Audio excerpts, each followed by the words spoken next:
नमस्कार, जय हिंद, जय भारत। मैं अभिषेक और आप देख रहे हैं हमारा यूट्यूब चैनल रुद्रायस एकेडमी। दोस्तों, एक बार फिर से आप सभी का हमारे इस यूट्यूब चैनल पे हार्दिक स्वागत और अभिनंदन है।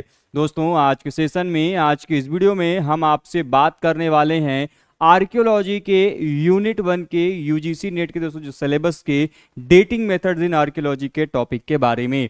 जैसे दोस्तों आप सभी जानते हैं, हमारे चैनल के माध्यम से आर्कियोलॉजी यूजीसी नेट के दोस्तों जो पूरी की पूरी सिलेबस है यूनिट 1 टू यूनिट 10, उनको दोस्तों उनसे इंपॉर्टेंट क्वेश्चन जो है डिस्कस किया जा रहा है दोस्तों, जिसमें दोस्तों हमने प्रीवियस क्लास में जो भी इंपॉर्टेंट क्वेश्चन थे हिस्ट्री ऑफ इंडियन आर्कियोलॉजी को उसको डिस्कस किया था। और आज के इस सेशन में दोस्तों हम आपसे बात करने वाले हैं अगले टॉपिक अर्थात डेटिंग मेथड्स इन आपके आर्कियोलॉजी में। अर्थात दोस्तों जो पुरातत्व में काल मापन विधियां हैं वो कौन कौन सी हैं और कौन कौन सी काल मापन विधियों का प्रयोग जो है वो कब किया जाता है और उनसे संबंधित कौन कौन से जो क्वेश्चन है दोस्तों वो आपके एग्जाम में पूछे जाते हैं।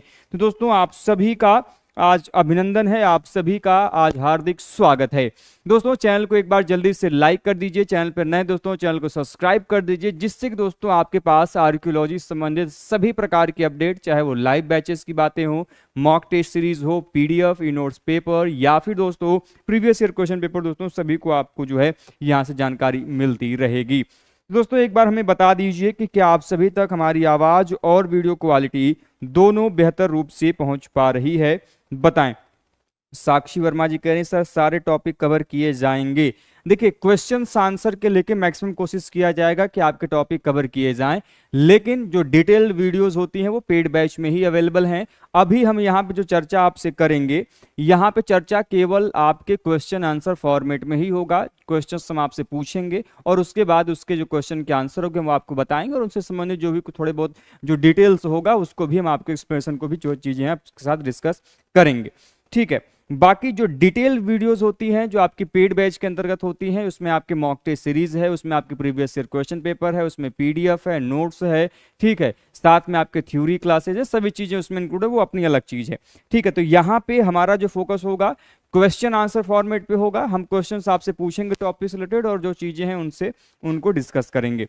चलिए तो चलते दोस्तों अपने सिंपल से क्वेश्चन की तरफ। सबसे पहला और बेसिक सा क्वेश्चन है कि जब भी हम आर्कियोलॉजी की बात करते हैं, जब भी हम आर्कियोलॉजी की बात करते हैं अर्थात पुरातत्व की बात करते हैं, तो पुरातत्व में कितने प्रकार की डेटिंग मेथड का जो प्रयोग है वह किया जाता है। क्वेश्चन क्या है, ध्यान से सुनिएगा कि पुरातत्व के अंतर्गत कितने प्रकार की जो काल मापन विधियां हैं अर्थात डेटिंग मेथड हैं उनका प्रयोग हम करते हैं। बेसिक सा क्वेश्चन है, ध्यान से सुन लीजिए।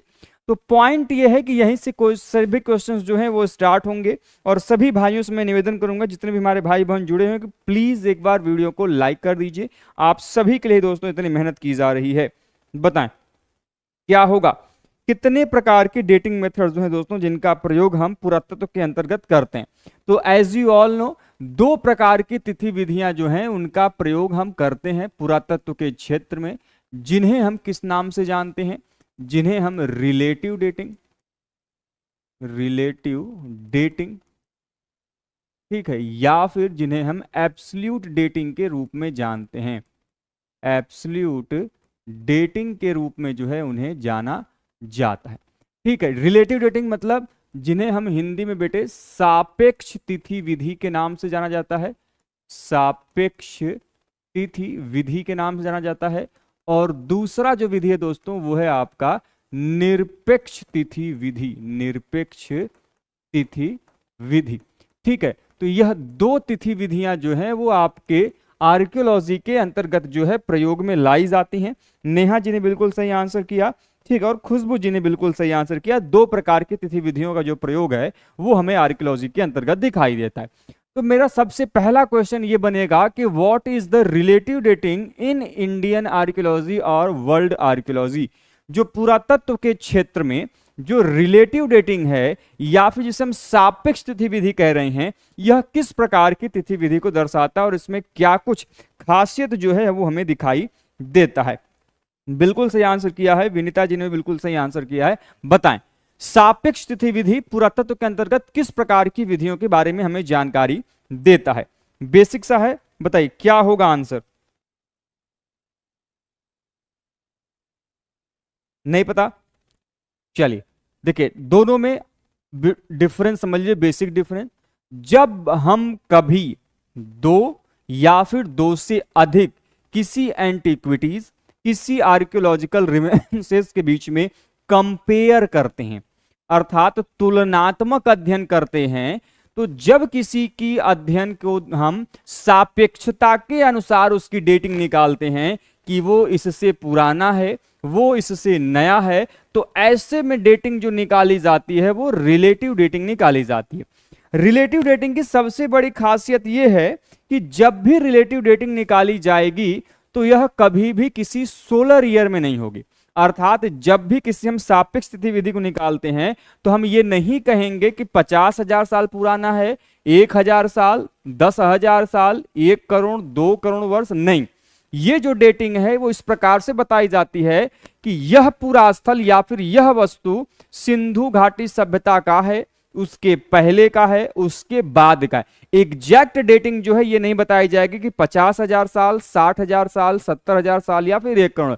तो जब डेटिंग सोलर ईयर में न निकल के किसी आर्कियोलॉजिकल रिमेन्सेस के कॉन्टेक्स्ट में कंपेयर करके बताया जाए कि वह पुरास्थल या फिर वह वस्तु उससे पुराना है या उसके समकालीन है या फिर उससे क्या है, नया है, तो ऐसे में डेटिंग जो निकाली जाती है वो कही जाती है रिलेटिव डेटिंग, अर्थात सापेक्ष तिथि विधि। वहीं पे जो second type of absolute dating है, इसको समझ लीजिए प्योरली आपका साइंटिफिक मेथड है, अर्थात ये डेटिंग निकालने की जो वैज्ञानिक विधि है वो है आपकी एब्सोल्यूट डेटिंग। एब्सोल्यूट डेटिंग की खासियत ये है कि इसमें जो डेटिंग निकल कर आती है वह किस में निकल कर आती है, सोलर ईयर में, अर्थात सौर वर्षों में। 1,000 साल, 5,000, 10 साल, 10,000, 20,000, 30,000, 40,000, ये जो एग्जैक्ट नंबर ऑफ डेटिंग आप लोग निकालते हो ना, ये देन है आपके इसी एब्सोल्यूट डेटिंग का, इसी आपके निरपेक्ष तिथि विधि का। जितनी भी आप डेटिंग निकालते हो, जैसे आप कार्बन 14 की बात करते हो, आप आर्गन पोटेशियम आर्गन की बात करते हो, थर्मोलेमेंसिस की बात करते हो, ये सभी जो डेटिंग मेथड्स हैं that are used in absolute dating method, अर्थात इन सभी का प्रयोग एक निरपेक्ष तिथि विधि के रूप में की जाती है। और निरपेक्ष तिथि विधियां में जितने भी आपके डेटिंग्स निकलते हैं that is all are in form of solar year, ये सभी के आपके जो है सौर वर्षों में जो तिथि विधियां हैं वो हमें निकल कर आती हैं। ठीक है, चलिए सबसे पहला, अब मैं आपसे क्वेश्चन पूछूंगा कि रिलेटिव डेटिंग के कुछ उदाहरण के नाम बताइए हमें। क्वेश्चन क्या है बेटे कि रिलेटिव डेटिंग के अंतर्गत, अर्थात सापेक्ष तिथि के अंतर्गत कौन कौन सी डेटिंग्स आती हैं, इनको आपको बताना है। बताइए, एनी वन ऑफ यू, किसी को जानकारी है क्या? बताओ, प्रयास करो। कोशिश करने वालों की हार नहीं होती और डर के नौका पार नहीं होती।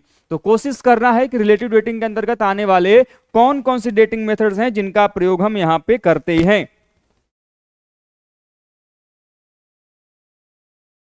वेरी गुड,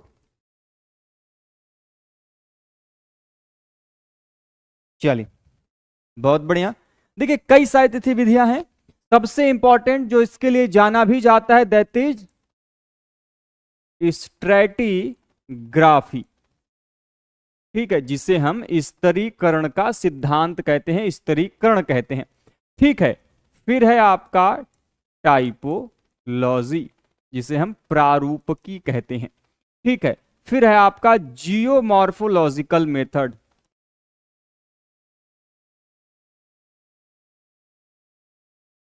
भू आकृति तिथि विधि। ठीक है, इसके अलावा पैलिएंटोलॉजी,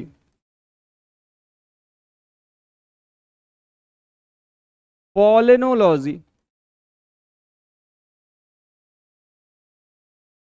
ठीक है, परागकण तिथि विधि। ठीक है, इसके अलावा नंबर ऑफ अलग अलग आपकी तिथि विधियां और भी हैं, जैसे में यदि आप बात करें तो उसमें आपका फ्लोरीन टेस्ट मेथड भी है। ठीक है, क्रॉस डेटिंग भी है। ठीक है,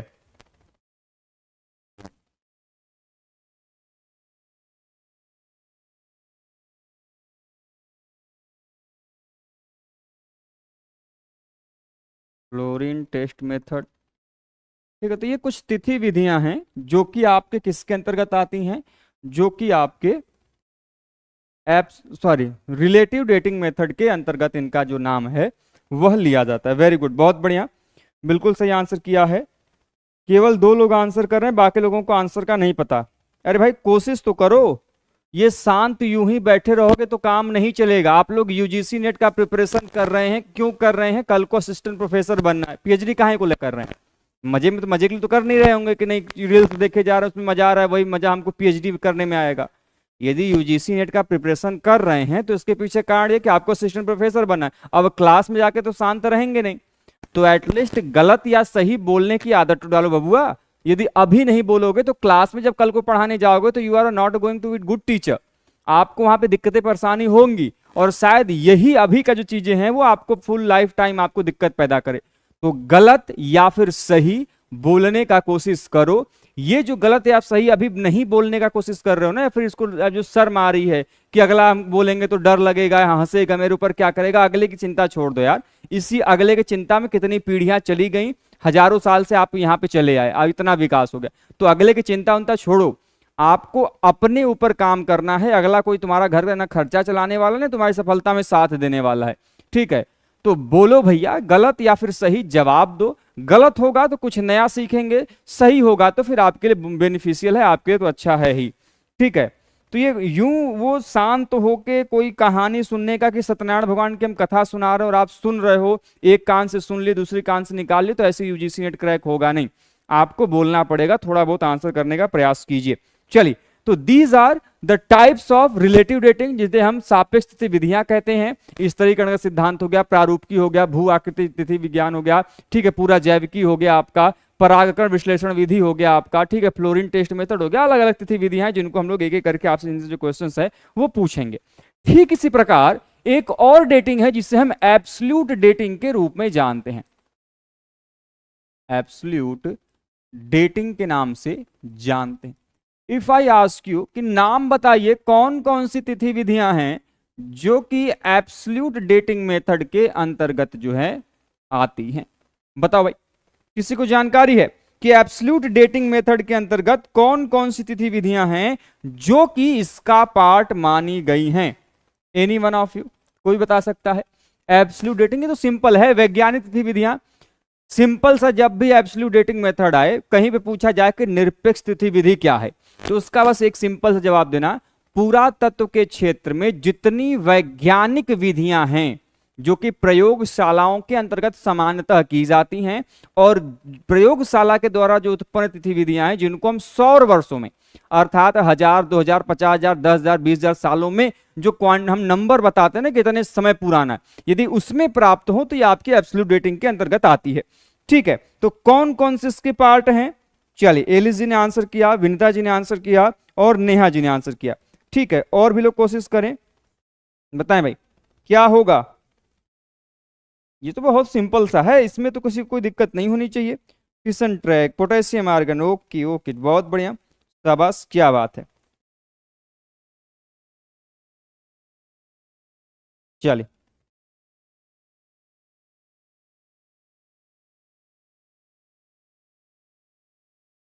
चलिए देखिए, वार्व एनालिसिस, वार्व एनालिसिस, ठीक है, कार्बन 14 डेटिंग जिसे आप रेडियो कार्बन डेटिंग भी कहते हैं, ठीक है, इसके अलावा potassium argon dating method, potassium argon dating method, इसके अलावा fission track method, fission track method, ठीक है, इसके अलावा डेंड्रोक्रोनोलॉजी, डेंड्रोक्रोनोलॉजी, ठीक है, थर्मोलेमेंसिस डेटिंग जिसको आप शॉर्ट फॉर्म में टीएल डेटिंग कहते हो, टीएल डेटिंग के भी अपनी कई सारे टाइप्स जो हैं वो आपको दिखाई देता है। ठीक, इसके अलावा नंबर ऑफ डेटिंग्स हैं, कई सारी अन्य डेटिंग्स भी हैं जो कि आपको अलग अलग जगहों से जो है दिखाई देती हैं। ठीक है, चलिए, तो यह कुछ डेटिंग्स हैं जिनको आपको ध्यान में रखना है, और इन सभी का संबंध जो है वो किससे है? इन सभी का संबंध जो है आपके एब्सोल्यूट डेटिंग के अंतर्गत आता है। बाकी और भी कई सारी डेटिंग्स हैं, ठीक है, varve analysis, carbon 14, potassium argon, fission track, dendrochronology, TL dating, ठीक है, आपका ईएसआर डेटिंग है। कई सारी डेटिंग्स जो भी आपको और भी देखने को मिलेंगी, जिनकी चर्चा हम एक एक करके आपसे करेंगे।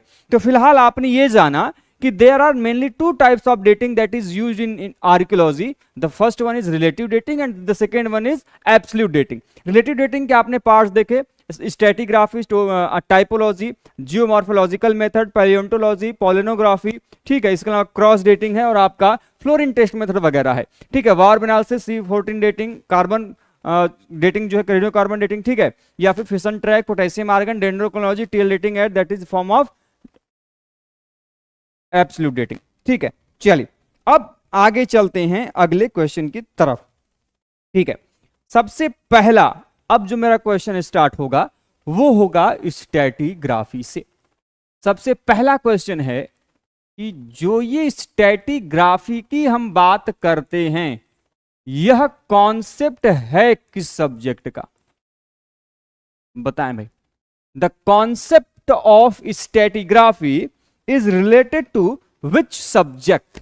जो स्तरीकरण का जो सिद्धांत है, स्तरीकरण की जो विधि है, वह किस विषय से संबंधित है? As you all know, the concept of stratigraphy is not an archaeological concept but is related to the other disciplines of the subject, ठीक है। तो ये किसी दूसरे सब्जेक्ट का ये कॉन्सेप्ट है, ये हमारे पुरातत्व का सब्जेक्ट नहीं है। That is the part of, very good Alice Sanjana ने बिल्कुल सही आंसर किया, that is the part of geology, भूतत्व विज्ञान का, ठीक है, जियोलॉजी का पार्ट है, ठीक है। The concept of stratigraphy is evolved from the, originated from the geology. जो हम जियोलॉजी पढ़ते, जो भूतत्व विज्ञान पढ़ते, उस भूतत्व विज्ञान से संबंधित है ये आपका concept of stratigraphy. The second question is that कि who introduce the concept of Indian stratigraphy in archaeology? Question क्या है कि the concept of stratigraphy introduced in archaeology, किसके द्वारा यह जो है इस विधि का प्रयोग जो है किया गया? पिट रिवर्स, ठीक है, वेरी गुड, एलिसी ने बिल्कुल सही आंसर किया, बिल्कुल सही आंसर। पिट रिवर्स के द्वारा, पुरातत्व के क्षेत्र में जो पिट रिवर्स हैं, ठीक है, उन्हीं पिट रिवर्स महोदय के द्वारा सबसे पहली बार जो पुरातत्व का क्षेत्र है उसमें क्या किया गया? उसमें जो है स्तरीकरण का जो सिद्धांत है वो प्रयोग में लाया गया। वर्ल्ड आर्कियोलॉजी की बात हो रही है, but when I am talking about Indian archaeology, Indian archaeology, बताइए भाई, भारतीय पुरातत्व के क्षेत्र में उस जो स्तरीकरण का यह सिद्धांत है, यह किसके द्वारा प्रयोग में लाया गया? बताओ भाई, बेसिक से भाई जानकारी मैं पूछूंगा।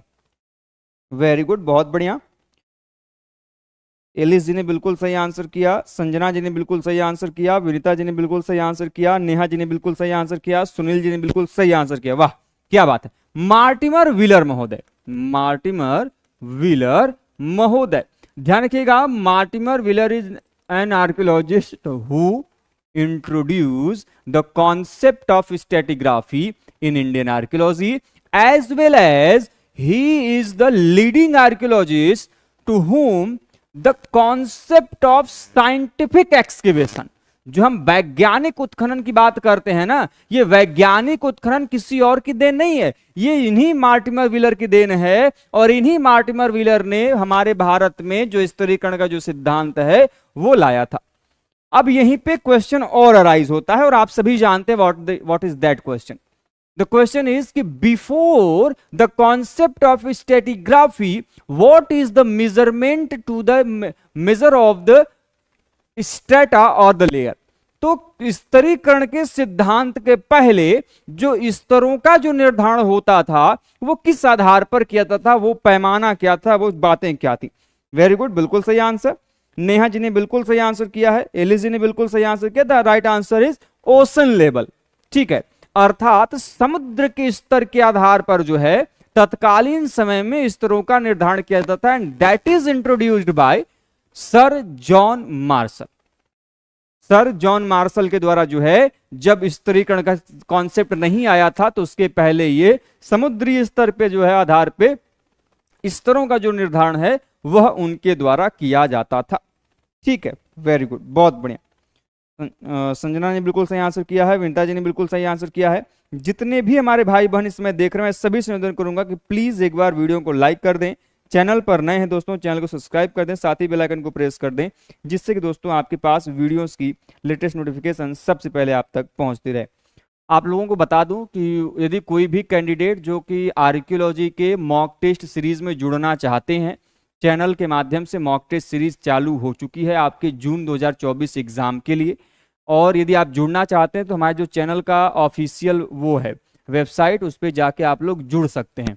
ठीक है, तो ऐप भी डाउनलोड करके जुड़ सकते हैं, और आप चाहें तो वैसे भी जाके जो है कि जुड़ सकते हैं, उसमें कोई दिक्कत नहीं। आपको ऐप के थ्रू भी चीज़ें मिल जाएंगी, मैं दिखा दे रहा हूँ, इसकी ऑफिशियल वेबसाइट भी हो चुकी है। ठीक है, तो ये अपना ऐप है, ये इसकी आईडी है rudraacademy.classx.co.in। यदि आप चाहें तो इसको वेबसाइट के थ्रू भी इस पे जा सकते हैं। आपको यहाँ पे टेस्ट सीरीज का ऑप्शन दिखाई दे रहा होगा। ठीक है, इसमें जाइए, आपको उसमें archaeology, history, UGC net first paper, Hindu studies, general knowledge की जो आपकी चीज़ें हैं वहाँ पे मिल जाएंगे। आर्कियोलॉजी में आप जाएंगे तो आपको जो चीज़ें हैं, ठीक है, देखिए मॉक टेस्ट सीरीज के जो आपके टोटल क्वेश्चन पेपर हैं ये यहाँ पे अपलोड हैं। ठीक है, अभी लगभग 39 या 40 के आसपास अपलोडेड हैं। आप अभी लगभग 80 के आसपास जो है और वो अपलोड होगा। ठीक है, तो आप में से यदि कोई ज्वाइन करना चाहता है तो आप जाके वहाँ पे उसको ऐप के थ्रू, जो ऐप का नाम है Rudra education hub, play store से भी डाउनलोड हो जाएगा। आपका पीसी में यदि आप चलाना चाहते हैं, लैपटॉप में, तो इसकी ये वेबसाइट है, उसके थ्रू भी आप उसको ज्वाइन कर पाएंगे। ठीक है, चलिए चलते हैं अगले क्वेश्चन की तरफ। अगला क्वेश्चन है कि ये जो ओशन लेवल के आधार पे सर जॉन मार्शल ने लेके आए, और उसके बाद जो है फाइनली आर्कियोलॉजी में जो मार्टिमर व्हीलर ने जो है इसका जो काम किया। ठीक है, अगला क्वेश्चन है, देखिए कुछ क्वेश्चंस बड़े ही बेसिक होते हैं लेकिन आपके एग्जाम में काफी इंपॉर्टेंट क्वेश्चन पूछे जाते हैं। मेरा क्वेश्चन ये है कि who stated that the first rule about stratification is that there is no invariable rule. किसके द्वारा यह कहा गया कि स्तर विन्यास का कोई निश्चित नियम नहीं है? क्वेश्चन क्या पूछा मैंने कि वह कथन का क्वेश्चन है, ये स्टेटमेंट का क्वेश्चन है आपका। स्टेटमेंट क्वेश्चन ये है, किसके द्वारा यह कहा गया कि स्तर विन्यास का कोई निश्चित नियम नहीं है?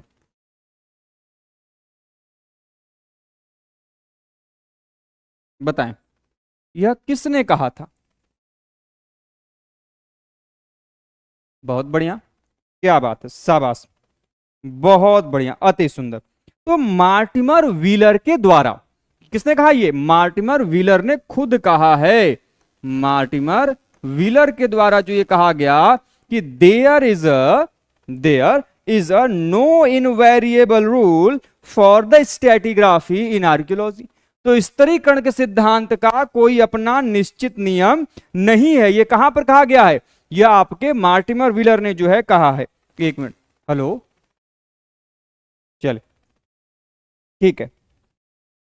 अब चलिए मैं कुछ इंपॉर्टेंट क्वेश्चन में पूछना चाहूंगा, जरा मुझे ये बताइए कि जब हम स्तरीकरण के सिद्धांत की बात करते ही हैं तो मुझे ये जानना है कि मान लीजिए कि यह आपका एक आर्कियोलॉजिकल साइट है। क्या है? ये आर्कियोलॉजिकल साइट है, ठीक है, और इस साइट का नाम है साइट ए। ठीक है, इसमें मैंने स्तरों का बंटवारा कर दिया।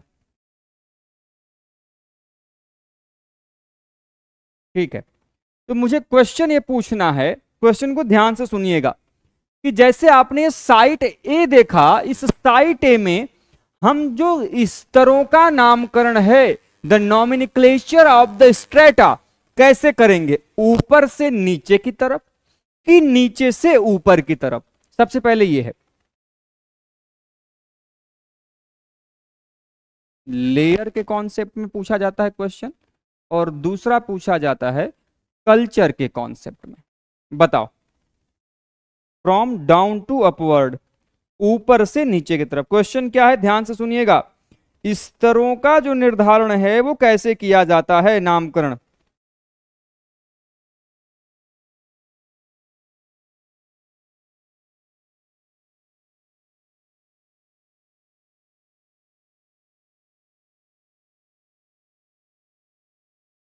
गलती नहीं करना है भाई, डाउन टू अपवर्ड। अच्छा, यही गलती देखो आप लोग बेसिक करते हो। देखो, जब भी कभी बात आएगी स्तरों के निर्धारण की, तो हमेशा ध्यान रखना, हमने जमीन पे जैसे ही पहला फावड़ा मारा, ठीक, उत्खनन के लिए जैसे ही हमने पहली खुदाई शुरू की, तो हमको सबसे पहले जो लेयर मिलेगा वहीं से गिनती स्टार्ट कर देंगे, मतलब अपवर्ड टू डाउनवर्ड। ठीक है, इस पोजीशन में जो है ये काउंटिंग की जाती है। तो यह है layer number 1, layer number 2, layer number 3, layer number 4 and layer number 5। ठीक है, अपवर्ड टू डाउनवर्ड, ऊपर से नीचे की तरफ जो है प्रायः जो स्तरों का निर्धारण है वो किया जाता है।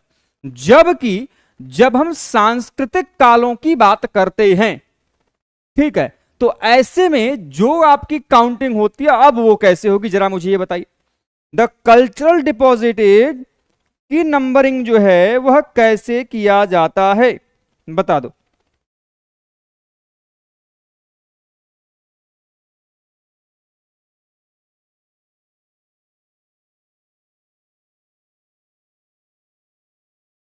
बताओ भाई।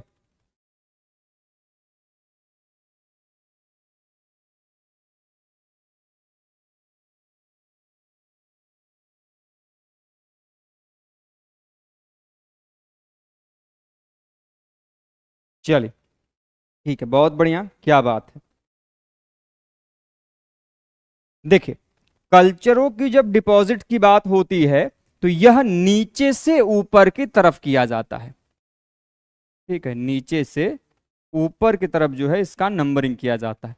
अच्छा, दूसरी चीज कि जैसे लेयर में हमने 1 2 3 4 5 लिख दिया नंबरिंग में, लेकिन कल्चर के मामले में, सांस्कृतिक जो चरण है उसके मामले में हम ऐसा नहीं करते। इसमें नियम यह है कि जब हम नीचे से ऊपर की तरफ लिखेंगे, तो these are written in form of Roman letters, इनको हम लोग रोमन अंकों के साथ जो है डिनोट करेंगे। यह है सांस्कृतिक काल 1, सांस्कृतिक काल 2, सांस्कृतिक काल 3, सांस्कृतिक काल 4 एंड सांस्कृतिक काल 5। तो ये जो 5 आपने नीचे से ऊपर की तरफ देखा, इन सभी को जो है, अरे सॉरी, हाँ ठीक है, इसको जो है इस प्रकार से जो नंबरिंग है वो हमें देखने को मिलता है। ठीक है, तो अब एक क्वेश्चन दिमाग में आपके आना चाहिए, और क्वेश्चन पूछा जाता है। यदि मैं क्वेश्चन, जैसे कि आपने देखा, मैंने कहा कि यहां पे पहला ये लेयर है, दूसरा, तीसरा, चौथा और पांचवा। यदि मैं आपसे पूछूं कि इन पांचों में से कौन सबसे न्यूवेस्ट वन है, कौन सबसे नया सांस्कृतिक काल है, और कौन सा जमाव सबसे प्राचीन है, the oldest one and the newest one, बताओ क्या होगा?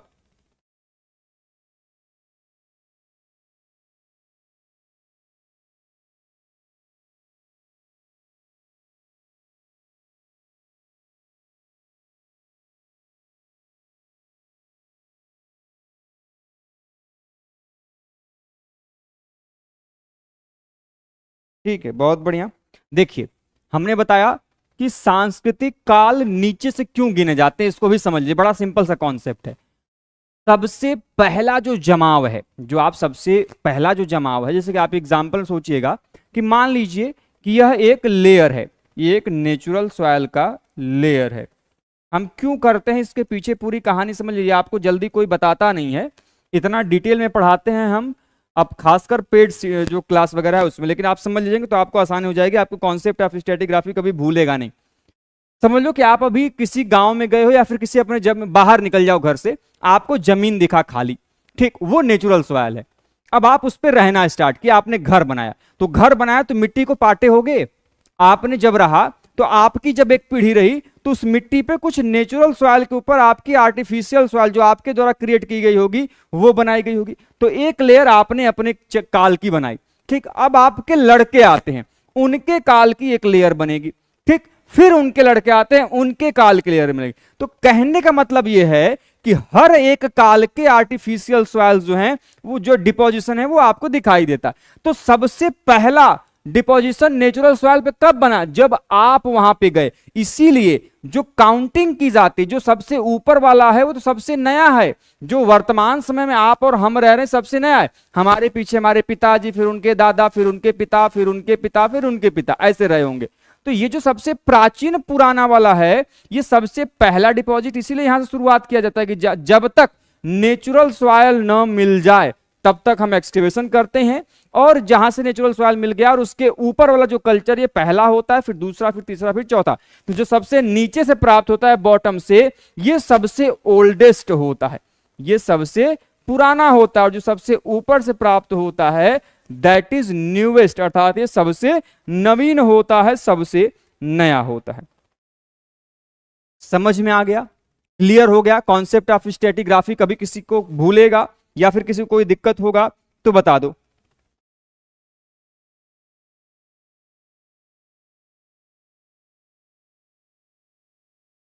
बता भाई, कॉन्सेप्ट ऑफ स्ट्रेटिग्राफी किसी को कभी कुछ भूलेगा तो बता दो, नहीं तो हम क्लास को यहां पे समाप्त करें। जल्दी से एक बार वीडियो को लाइक कर दीजिए, चैनल पर नए हैं तो चैनल को सब्सक्राइब कर दीजिएगा, ठीक है। बाकी इसके आगे की जो चर्चा है, आपकी अलग अलग जो चीजें बची हुई हैं, टाइपोलॉजी, बाकी जो चीजें आपकी बची हुई हैं, उसको हम लोग नेक्स्ट क्लास में एक एक करके जो है आपके साथ डिस्कस कर लेंगे, ठीक है। तो फिलहाल आई होप आप लोगों को जो जानकारी है कॉन्सेप्ट ऑफ स्ट्रेटिग्राफी की, या फिर आपके जो आर्कियोलॉजी में जो डेटिंग मेथड्स की, वो थोड़ी सी स्टार्ट में समझ में आ गई होगी। आगे जैसे जैसे क्लासेस होंगी आपको इसके बारे में चीजें बताई जाएंगी। तब तक के लिए चैनल पे बने रहें। कोई भी आपको जानकारी चाहिए या फिर आपको कोई भी कंफ्यूजन हो, आप हमें कमेंट बॉक्स के माध्यम से, या फिर हमारे जो चैनल का दिया गया नंबर है, यदि आप हमारे व्हाट्सएप ग्रुप से जुड़ना चाहते हैं तो भी आप हमारे जो चैनल का दिया गया नंबर है 9936344448 पे कॉल या मैसेज कर सकते हैं। आपको वहां पे ग्रुप में जोड़ दिया जाएगा, जहां से आपको क्लासेस की इंफॉर्मेशन वगैरह मिल जाएगी। अभी तक जो रिलेटिव डेटिंग मेथड है उसको कर लिया था, जिसे हम लोगों ने सापेक्ष तिथि विधि कहा था। अब आप सभी जानते हैं, प्रीवियस क्लास में हम लोगों ने इतनी चर्चाएं कर ली थी कि रिलेटिव डेटिंग क्या होती है, एब्सोल्यूट डेटिंग क्या होती है, जिसे हम सापेक्ष या फिर निरपेक्ष तिथि विधि के रूप में जानते हैं, ठीक है। इसके अलावा हम लोगों ने कुछ इंपॉर्टेंट जो फैक्ट थे उसको भी डिस्कस किया हुआ था। अब जो हम बात करने वाले हैं वो हम बात करेंगे पॉइंट नंबर 3 से, अर्थात हम बात करेंगे अब एब्सोल्यूट डेटिंग के तरफ, ठीक है। तो दोस्तों जल्दी से एक बार वीडियो को लाइक कर दीजिए, चैनल पर नए हैं दोस्तों चैनल को सब्सक्राइब जरूर से कर दीजिएगा। चलिए, तो हम किसकी बात करने वाले हैं दोस्तों? अब हम जो बात करेंगे वो होगा एब्सोल्यूट डेटिंग पे, अर्थात जिसे हम बोलते हैं निरपेक्ष तिथि विधि, निरपेक्ष तिथि विधि। अब आपसे मेरा सिंपल सा क्वेश्चन है कि जरा मुझे ये बताइए कि कौन कौन सी ऐसी डेटिंग मेथड्स हैं जो कि इस निरपेक्ष तिथि विधि अर्थात एब्सोल्यूट डेटिंग मेथड के अंतर्गत आती हैं। बताएं भाई, क्या आप सभी बता सकते हैं कि कौन कौन सी ऐसी डेटिंग मेथड है इन आर्कियोलॉजी के अंतर्गत जो कि इस आपके डेटिंग मेथड के अंतर्गत आती हैं, एब्सोल्यूट डेटिंग मेथड के अंतर्गत आती हैं? बताएं क्या होगा। चलिए, वेरी गुड, कुछ आंसर आ चुके हैं हमारे पास।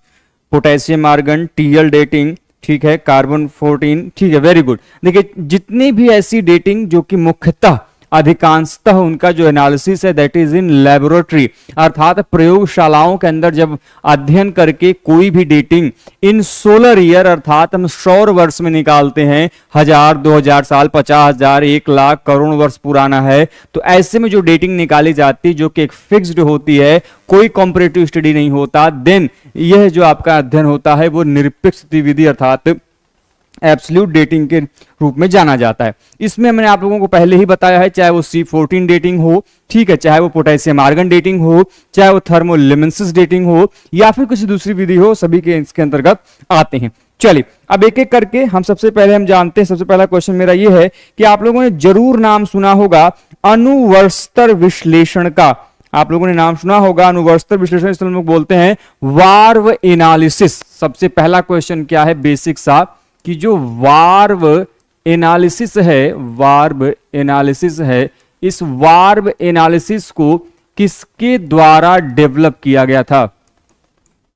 बताएं भाई, वार्व एनालिसिस को किसके द्वारा जो है विकसित किया गया? The basic question is that who developed the dating methodology of varve analysis. Hindi में बोलते हैं अनुवर्षतर विश्लेषण विधि। बताएं भाई, अनुवर्षतर विश्लेषण विधि जो है यह किसके द्वारा जो है विकसित किया गया था? बताएं।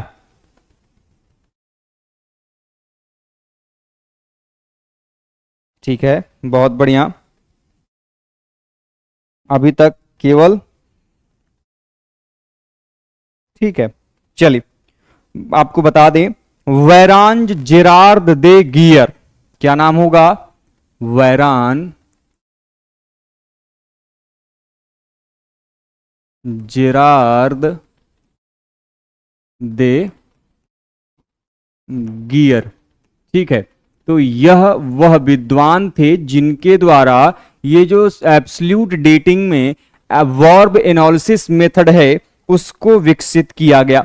लेकिन क्वेश्चन यही नहीं रुकेगा, क्वेश्चन पूछा जाएगा कि ये भाई साहब जो हैं यह किस देश से संबंधित हैं, यह किस देश के निवासी हैं।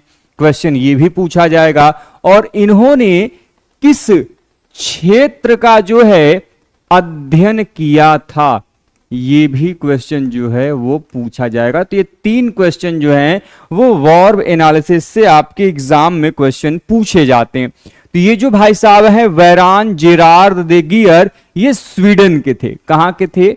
स्वीडन के जो है यह निवासी थे, स्वीडन के वैज्ञानिक थे जिनके द्वारा ये वार्व एनालिसिस जो है वह विकसित किया गया था। और इन्होंने कौन से एरिया को एक्सप्लोर किया था? ठीक, खुशबू जी ने आंसर किया है, ठीक है, संजना जी ने आंसर किया है, हरमन जी ने आंसर किया है, अंजलि जी ने आंसर किया है। वेरी गुड, बहुत बढ़िया। तो 1878 में इन्होंने जो स्टॉकहोम का क्षेत्र है, 1878 में जो स्टॉकहोम का जो क्षेत्र है उन्होंने इसको एक्सप्लोर किया, और एक्सप्लोर करने के बाद जो इनके नियर बाई एरियाज थे अर्थात समीपवर्ती जो क्षेत्र थे उनको इन्होंने एक्सप्लोर किया, और उसके पश्चात ही जो है ये वार्व एनालिसिस जो मेथड है अर्थात अनुवर्षतर विश्लेषण जो विधि है उसको इन्होंने खोज निकाला था। ठीक है, बहुत बढ़िया। चलिए आगे चलते हैं अगले क्वेश्चन की तरफ। अगला क्वेश्चन मुझे ये बताइए कि जरा कि जो डेंड्रोक्रोनोलॉजी है, डेंड्रोक्रोनोलॉजी है, इसका संबंध किस विधि से जोड़ा जाता है? डेंड्रोक्रोनोलॉजी का नाम आप सभी ने सुना होगा, जिसे हम वृक्ष वलय तिथि विधि के नाम से जानते हैं। तो क्वेश्चन मेरा यह है कि ये जो डेंड्रोक्रोनोलॉजी तिथि विधि है अर्थात वृक्ष वलय तिथि विधि है, इसका प्रयोग कहां पर किया जाता है? बताएं, कोई बता सकता है? डेंड्रोक्रोनोलॉजी, रिलेटिव डेटिंग, ठीक है, और भी बताइए। आपको लगता है कि आप जो वृक्षों में प्राप्त होने वाले जो रिंग्स हैं, ट्री रिंग्स, उनको काउंट कर सकते हैं और उनके काउंटिंग के आधार पे आप उसकी रिलेटिव डेटिंग निकाल सकते हैं? नहीं, ये प्रयोगशालाओं में ही जो है वो प्राप्त किया जा सकता है। Very good. तो जो डेंड्रोक्रोनोलॉजी है यह मुख्यतः जो वुडन फॉसिल्स थे, ठीक है, वुडन फॉसिल जो थे उनके ही अध्ययन के लिए जो है वह देखने को मिलता है। और उनमें सबसे इंपॉर्टेंट चीज है आपके कि वो वुडन फॉसिल जिनमें किसके प्रमाण प्राप्त हो? ट्री रिंग्स के जो प्रमाण हैं अर्थात वृक्ष वलय के जो प्रमाण हैं वो प्राप्त हों और उनके अध्ययन के आधार पे ही जो है ये डेंड्रोक्रोनोलॉजी मेथड जो है वो देखने को मिलता है। तो क्वेश्चन मेरा ये है कि इस जो मेथड है उसको किसके द्वारा विकसित किया गया। ये जो मेथड है डेंड्रोक्रोनोलॉजी, यह किसके द्वारा जो है डेवलप किया गया।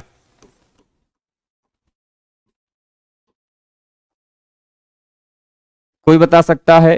काफी इंपॉर्टेंट है भाई।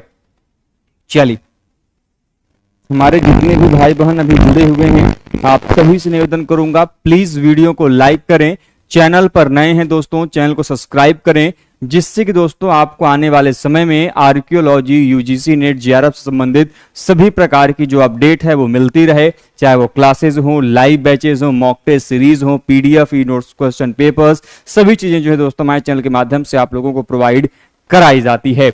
और आने वाले समय में दोस्तों हम और भी चीजें जो है वो लेके आएंगे। और आप सभी को मैं बता दूं दोस्तों कि जो बच्चे स्टूडेंट नए हैं, चैनल का जो अपना ऑफिशियल ऐप है Rudra education hub, play store पे वो अवेलेबल है, वो वहां पे जाके मॉक टेस्ट सीरीज जो है उसको वो ज्वाइन कर सकते हैं और वहां से यूजीसी नेट के लिए जो मॉक टेस्ट सीरीज है, चाहे वो प्रीवियस ईयर क्वेश्चन पेपर हो, फर्स्ट पेपर हो या फिर मॉडल पेपर हो, सभी चीजें जाकर वहां पे ज्वाइन कर सकते हैं। वेरी गुड, बहुत बढ़िया। तो 1901 से, वेरी गुड, 1901 से 1913 के बीच में ए.ई. डगलस के द्वारा, ए.ई. डगलस के द्वारा जो है 1901 से 1913 के मध्य में जो है यह जो तिथि विधि है इसका विकास हमें देखने को मिलता है। खासकर इन्होंने किन क्षेत्रों को एक्सप्लोर किया, तो अमेरिका का जो एरिज़ोना प्रोविंस था वहां पे जो रेड इंडियंस के जो प्री हिस्टोरिकल एविडेंस थे तो उसको जानने के लिए जो है इन्होंने जो वुडन फॉसिल्स था उसको इन्होंने एक्सप्लोर किया और वहां से जानकारी प्राप्त करने के लिए ही जो है इन्होंने ए डगलस ने स्थिति विधि का जो विकास है वह हमें देखने को मिलता है। ठीक है, तो क्वेश्चन मेरा यह है कि जरा मुझे यह बताइए कि what is the ideal number of tree rings for the dendrochronology. यदि हमें किसी भी वृक्ष से तिथि विधि जो है ज्ञात करनी है तो एक आदर्श पैमाना जो कि न्यूनतम है वो कितना होना चाहिए, बताएं भाई। मिनिमम जो है यदि हम बात करें मिनिमम की, तो मिनिमम कितनी ट्री रिंग्स हैं, ठीक है, वो होनी चाहिए जिससे कि आसानी से जो है कि हम किसी भी वृक्ष वलय की जो गणना है वो कर सकें। ठीक है, बहुत बढ़िया, वेरी गुड। अंजलि जी ने बिल्कुल सही किया, हरमन जी ने भी बिल्कुल सही जवाब दिया है, खुशबू जी ने बिल्कुल सही जवाब, वाह क्या बात है। 60 से 200 तक, तो 60 to 200, यदि 60 से 200 के बीच में किसी वुडन फॉसिल में ट्री रिंग्स हैं तो हम ये अनुमान लगा सकते हैं कि वो जो वृक्ष है वो आज से कितने वर्ष पुराना है, कितने साल पहले का है। ठीक है, लेकिन यदि इससे कम हो, खासकर यदि एटलीस्ट जो सबसे कम नंबर जाता है वो जाता है 30, लेकिन 30 से नीचे यदि है तो फिर उसकी डेंड्रोक्रोनोलॉजी के माध्यम से जो है वो अध्ययन नहीं किया जा सकता। तो जो सबसे लीस्ट नंबर है, ठीक है, वो है आपका 30, ठीक है, लेकिन 30 से कम होगा तो वो नहीं हो सकता, लेकिन एक आइडियल जो है कि निकाला जाने की जो संभावना है मिनिमम पे वो है आपके 60 से 200 तक के बीच में। बहुत बढ़िया, ठीक है, आगे चलते हैं अगले क्वेश्चन की तरफ। जरा मुझे ये बताइए कि आप लोगों ने नाम सुना होगा रेडियो कार्बन डेटिंग का, जिसे हम C14 डेटिंग मेथड के रूप में जानते हैं। ठीक है, तो ये जो मेथड है यह किसके द्वारा डेवलप किया गया, बताएं भाई। यह मेथड जो है किसके द्वारा इसको विकसित किया गया, ठीक है, यह कब विकसित हुआ और इसका फर्स्ट यूज कब किया गया, फर्स्ट यूज कब किया गया, बताएं। वेरी गुड, बहुत बढ़िया।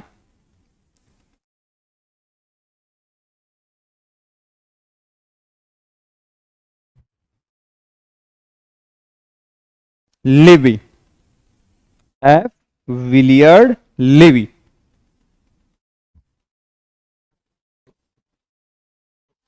विलियर्ड एफ लेवी के द्वारा जो है इसे 1949 में 1949 में विकसित किया गया और इसका पहला प्रयोग जो है वो 1952 में जो है दिखाई देता है। ठीक है, 1952 में जो है इसका पहला प्रयोग, वेरी गुड, जो है दिखाई देता है।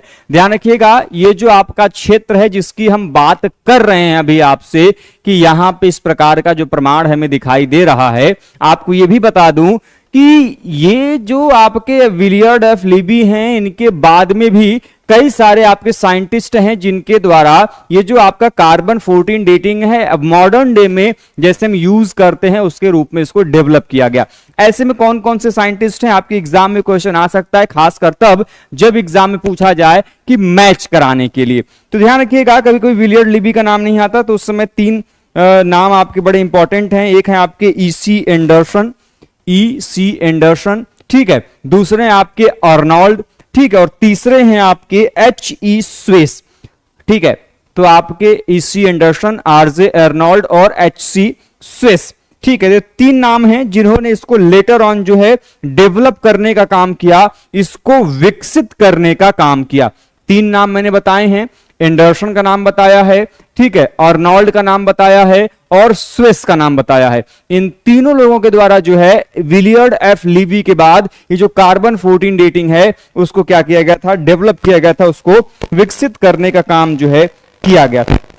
ठीक है, अगला क्वेश्चन मेरा है, ध्यान से सुनिएगा, फिर जवाब देने का प्रयास कीजिएगा कि जो कार्बन 14 डेटिंग है, ठीक है, इस कार्बन 14 डेटिंग की जो हाफ लाइफ है वो क्या है, बताइए। क्वेश्चन क्या है कि कार्बन 14 डेटिंग में जो कार्बन है इसका हाफ लाइफ क्या है, अर्थात अर्ध जीवन काल जो है वह कितना है। और अगला क्वेश्चन है कि इससे हम मैक्सिमम कितने जो डेटिंग है, कितने वर्ष की जो डेटिंग है वो निकाल सकते हैं, बताइए।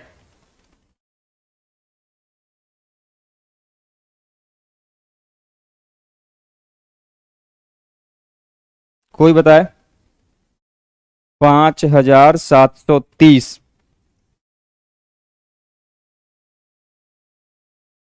मैक्सिमम 70,000। ठीक है, ठीक है, 5730, बहुत बढ़िया।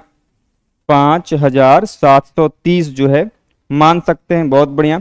देखिए इसमें भी अपने अलग अलग चीजें हैं। कुछ लोगों का मानना है कि आपके क्या 5700, कोई 5500 मानते हैं। 5500 बड़ा आइडियल माना जाता है, लेकिन 5730 जो है आप इसको बिल्कुल कह सकते हैं 5730। इसके अलावा कुछ लोग 5550 भी मानते हैं।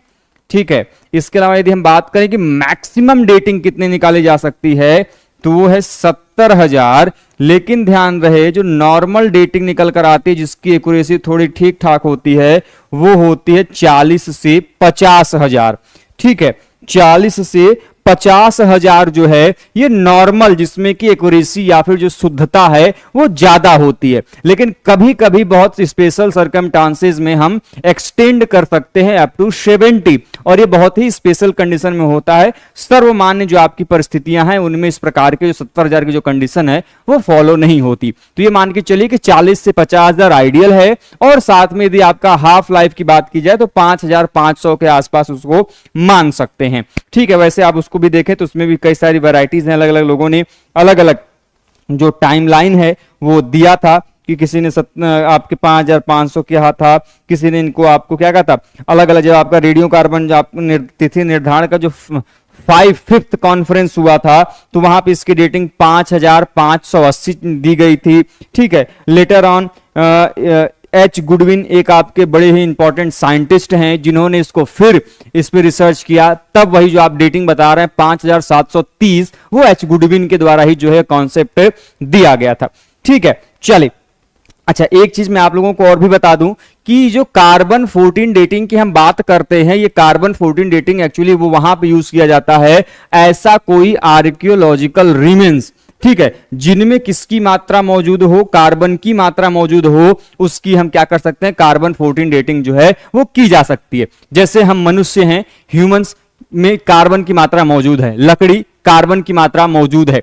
ठीक है, तो वो मुख्यतः ऐसी चीजें जिनमें कार्बन की मात्रा मौजूद हो, जैसे कि आप जली हुई गुठलियों के प्रमाण देखते हैं, अनाज के दानों के प्रमाण देखते हैं। ठीक है, ऐसे में जो है उनकी कार्बन 14 डेटिंग की जा सकती है। लेकिन कुछ ऐसे भी चीजें हैं जिनमें कार्बन की मात्रा मौजूद तो होती है, लेकिन उनके लिए कुछ विशेष परिस्थितियां होती हैं। जैसे में यदि हम बात करें तो यदि आप देखें तो जो बोन्स हैं उसमें भी कार्बन की मात्रा मौजूद होती है, लेकिन उसके लिए नाइट्रोजन आपकी तिथि विधि है, आपका फ्लोरीन टेस्ट मेथड है, अलग अलग तिथि विधियों का जो प्रयोग है वो अलग अलग सर्कमस्टांसेस में किया जाता है। ठीक है, चलिए आगे चलते हैं। इसमें किसी को कोई दिक्कत, कोई समस्या, कोई परेशानी बता दिए जल्दी से, नहीं तो वीडियो को एक बार लाइक कीजिए। चैनल पर नए हैं दोस्तों, चैनल को सब्सक्राइब जरूर से कीजिएगा।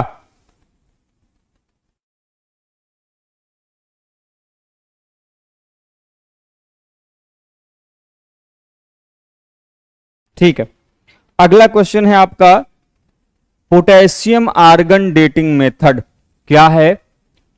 पोटेशियम आर्गन डेटिंग मेथड से, पोटेशियम आर्गन डेटिंग मेथड से जो है आपका ये नेक्स्ट क्वेश्चन है। ठीक है, तो जो पोटेशियम आर्गन डेटिंग मेथड है, सबसे पहली बात कि इसका यूज कहां पर किया जाता है। ठीक है, पोटेशियम आर्गन डेटिंग मेथड का जो है खोज किसके द्वारा किया गया? ठीक है, पोटेशियम आर्गन डेटिंग मेथड में उसकी हाफ लाइफ क्या है? ठीक है, इनमें कम से कम मिनिमम जो डेटिंग है वो क्या निकाली जा सकती है? ठीक है, और इससे जो है मैक्सिमम डेटिंग जो है वो क्या निकाली जा सकती है? तो कुछ बेसिक से क्वेश्चन हैं जो कि आपके एग्जाम में यहां से पूछे जाते हैं। बताओ बेटे क्या होगा? CFV वाइस जे का। ठीक है, बहुत बढ़िया।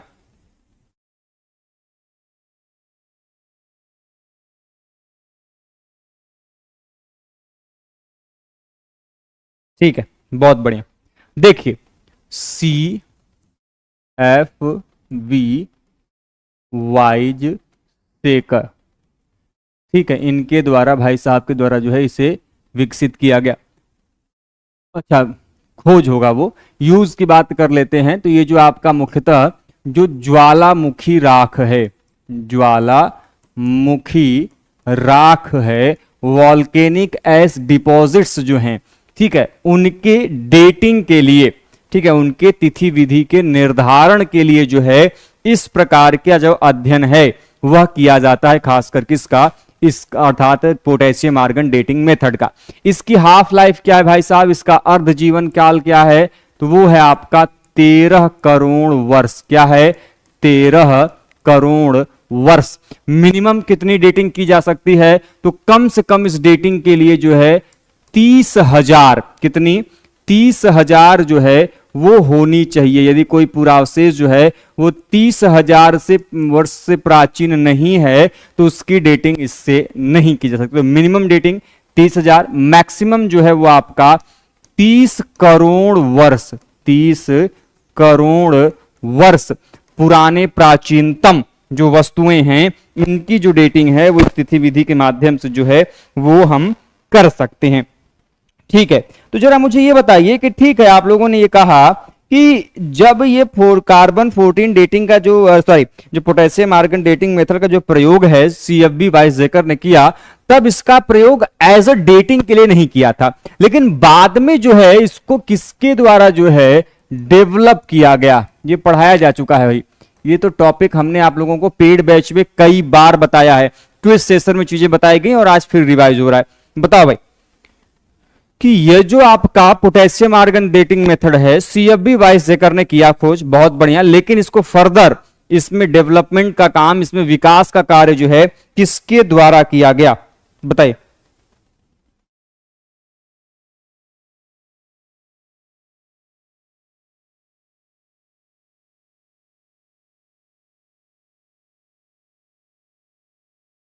डब्ल्यू जेंटवा, बहुत बढ़िया, डब्ल्यू जेंटवा। कब किया? 1950 में, 1950 1950 में किया।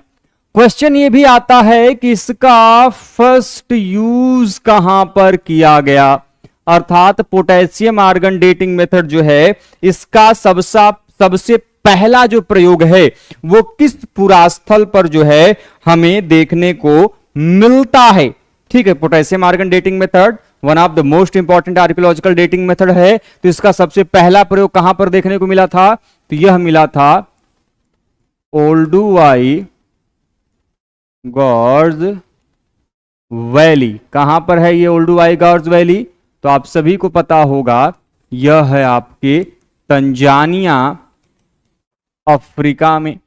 ठीक है, यहां पे काम किसने किया है, LSB लीकी के द्वारा यहां पे काम किया गया है, और इससे जो डेटिंग निकलकर आई थी जब यहां पे किया गया था तो वो 18 वर्ष लाख पूर्व, ठीक है, 18 लाख वर्ष पूर्व जो है इसकी डेटिंग निकलकर आई थी। इसके अलावा इसका जो अन्य प्रयोग है तत्कालीन समय में ही तुर्काना झील जो है, कौन सा, तुर्काना झील, रुडोल्फ लेक जो है कहां पे, केन्या में, वहां पे किया गया। किसने काम किया है, रिचर्ड लीकी के द्वारा जो है यहां पे काम किया गया, और यहां पे जो डेटिंग पोटेशियम आर्गन की निकल कर आई थी वह कितना निकल कर आया था, तो 26 लाख वर्ष पूर्व जो है इसकी डेटिंग यहां पर हमें देखने को मिलती है। ठीक है, चलिए तो पोटेशियम आर्गन डेटिंग मेथड। अगला है आपका टीएल डेटिंग। अगला क्या है, टीएल डेटिंग। ठीक है, जिससे हम थर्मोलेमेंसिस डेटिंग या फिर हिंदी में उष्मा दीप्ति तिथि विधि के रूप में भी जानते हैं। ठीक है, उष्मा दीप्ति तिथि विधि के रूप में भी जो है यह जाना जाता है। तो क्वेश्चन यह है कि ये जो टीएल डेटिंग है इसका उपयोग कहां पर किया जाता है। ठीक है, और इस टीएल डेटिंग का जो प्रयोग है यह किसके द्वारा जो है, इसके प्रयोग का जो उल्लेख है वो हमें देखने को मिलता है, यूज ऑन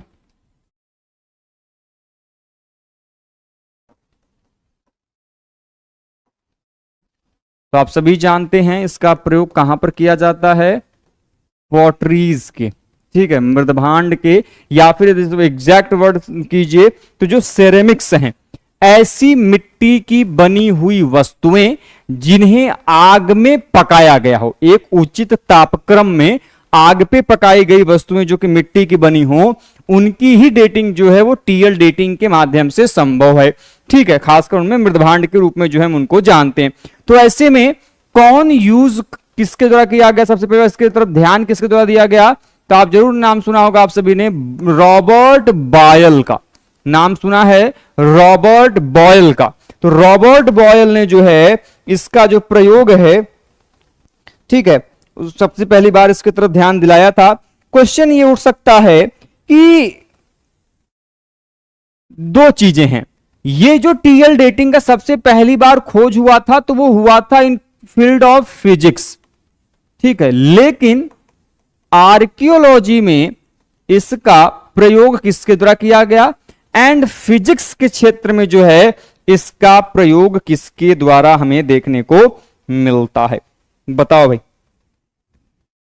फिजिक्स के क्षेत्र में ये जो आपका टीएल डेटिंग है जिसे हम हिंदी में उष्मा दीप्ति तिथि विधि के रूप में जान रहे हैं, यह किसके द्वारा किया गया, जीसी कैनेडी। ठीक है, और भी बताइए।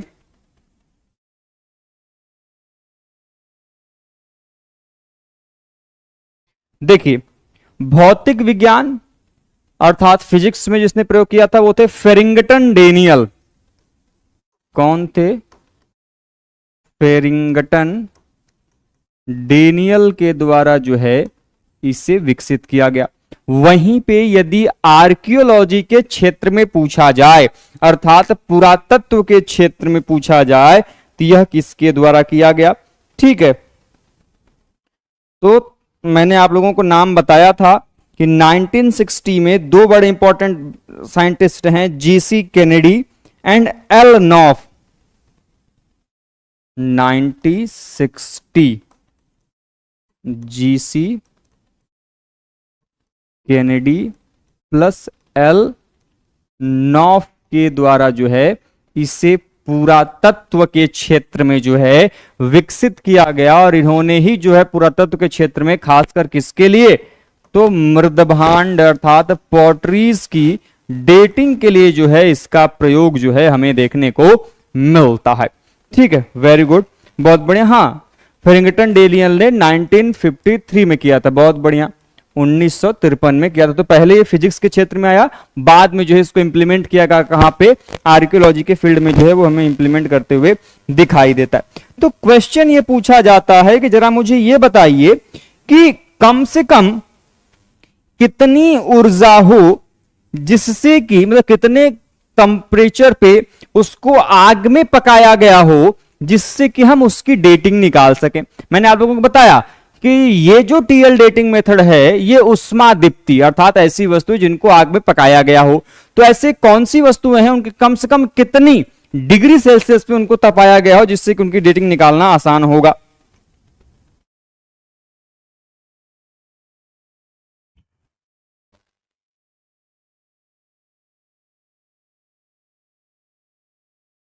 पांच सौ से 1200, वेरी गुड।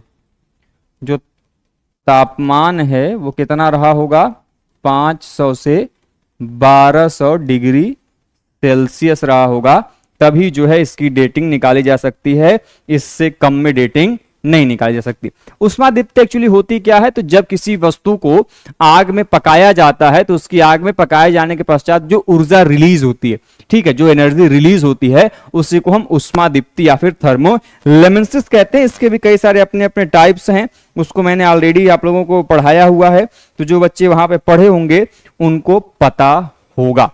ठीक है, तो ये हम लोगों ने मोटे मोटे तौर पे जो आपका डेटिंग मेथड के इंपॉर्टेंट चीजें हैं। अब इसमें भी कई सारी चीजें जैसे ईएसआर डेटिंग है, ठीक है, आपका बाकी कई सारे अन्य डेटिंग हैं, उसको हम लोग कभी क्विज सेशन में क्वेश्चन डिस्कस करेंगे तो वहां पे कर लेंगे। ठीक है, अब अगला जो हमारा टॉपिक होगा जो कि हम नेक्स्ट सेशन में आपके साथ डिस्कस करेंगे वो होगा आपका जियोक्रोनोलॉजी अर्थात भारत के या फिर विश्व के संदर्भ में जो पृथ्वी का विकास रहा, पृथ्वी का जो ह्यूमन इवोल्यूशंस का जो विकास रहा, साथ में जो आपके इकोसिस्टम है पृथ्वी का ह्यूमंस के साथ साथ उसका किस प्रकार से डेवलपमेंट हुआ, जिस आपके अर्थ का जो टाइमलाइन है आप पढ़ते होंगे Proterozoic, Mesozoic, Palaeozoic, Archaeozoic, Cenozoic.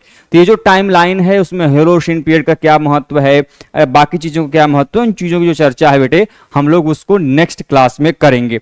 क्योंकि दोस्तों अब हम डेली बेसिस पे क्लास होगा, जब तक आप लोगों का एग्जाम न हो जाए, तो चैनल पर बस बने रहिए। और आप सभी से निवेदन है हाथ जोड़ के कि प्लीज दोस्तों हमारे चैनल को सपोर्ट कीजिए, और जितने भी आपके अन्य मित्र सहपाठी जन हैं आर्कियोलॉजी पुरातत्व में पढ़ने वाले उनको भी जोड़िए, जिससे संख्या जितनी ज्यादा होगी उतना ज्यादा हम आप सभी के लिए मेहनत करेंगे और चीजें लेके आएंगे। यदि आप हमारे चैनल के माध्यम से मॉक टेस्ट सीरीज में जुड़ना चाहते हैं जो कि अभी लाइव है, आप जुड़ सकते हैं दोस्तों। हमारे चैनल को वीडियो जो आपका प्ले स्टोर है उससे जो ऐप है उसको डाउनलोड कीजिए और वहां से जो है जाके आप हमारा जो मॉक टेस्ट सीरीज है उसको ज्वाइन कर सकते हैं।